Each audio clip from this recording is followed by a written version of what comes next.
আসসালামু আলাইকুম, সবাই কেমন আছেন? আজকে আমি একটি নতুন ভিডিও নিয়ে আসলাম। জামাই বিদেশ থাকলে যা হয় আর কি, ঘরে কোনো মাছ নাই, তাই চলে গেলাম মাছ কিনতে। আজকে মাছ কিনতে গিয়েছিলাম মাছের আড়তে। মাছের আড়ত থেকে মাছ কিনে নিয়ে আসছি। এখন সকাল বাজে 6টা, তাহলে বুঝেন কত আগে গিয়েছিলাম।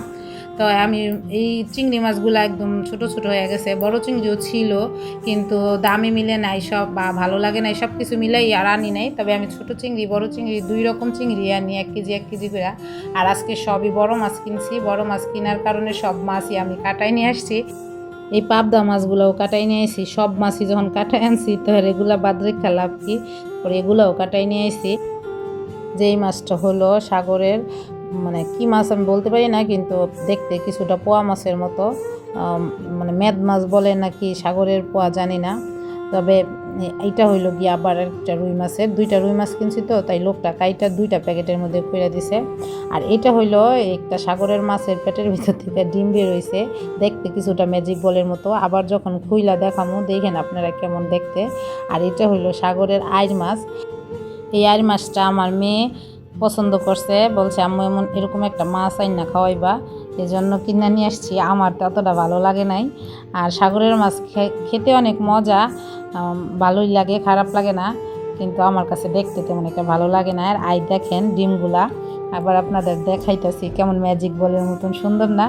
আমার বড় মেয়ে তো অনেক খুশি ম্যাজিক বল, কিন্তু আমার ছোট মেয়ে খাইতে বলছে আম্মু এটা রান্না করলে আমারে খাইতে দিবা না, এটা দেখতে আমার ভালো লাগতেছে না। এই যে দেখেন মাছগুলো, যেগুলো পাবদা মাছ, এগুলা চিংড়ি, তারপরে পাশেরটা হইলো রুই মাছ।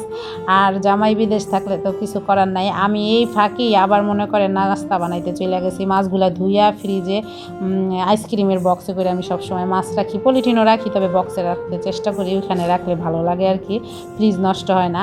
এই ফাঁকি আমি নাস্তা বানাইতে চলে গেছিলাম।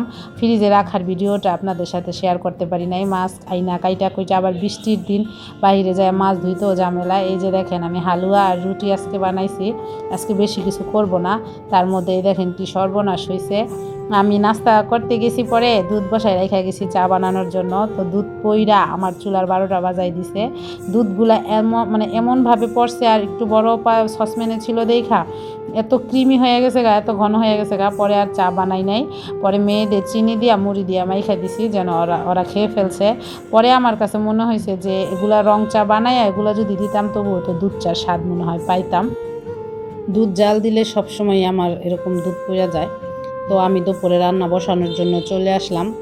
মাছ নিয়ে নেব, এভাবে বক্স বক্স করে মাছ কেটে ধুয়ে রেখে দিয়েছিলাম। তারপরে গোসল টোসল সেরে সব কাজ টাজ একদম ঘরটার গুছাই টুসাই রাইখা রান্না করার জন্য আসছি। এখন রান্না বসাই দেবো। রান্না বসাই দেওয়ার জন্য আমি আগে থেকে সব কিছু কেটে কুটে নিয়েছি। টমেটো দিয়ে মাছগুলো ভুনা করব, টমেটো আর কাঁচামরিচ পেঁয়াজ দিয়ে, বেশি ঝামেলা করব না, এমনিতে আজকে অনেক পরিশ্রম হয়ে গেছে। বাকি মাছগুলো নিয়ে ফ্রিজে রেখে দেব। এখন আমি এই চুলাতে বসিয়ে দিয়েছি ভাত আর ডাল, মাছের তরকারি ভুনা আর পাতলা করে ডাল রানবো। ফ্রিজে আমের দিনে আম কেটে রেখে দিয়েছিলাম, সেই আম দিয়ে দিব।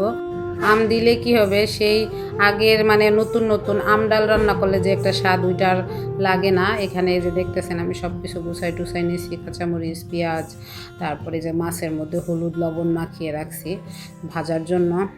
বেশিরভাগ সময়ই শুক্র শনিবার ছাড়া যখন অন্য কোনো বন্ধ থাকে তখনই আমি মাছ আনতে যাই বেশি করে।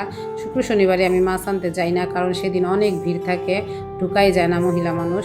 এজন্য আমি অন্য দিন যে কোনো বন্ধ পড়লে সেদিন যাই এরকম মাছ আনতে, আর ঝামেলাও লাগে না।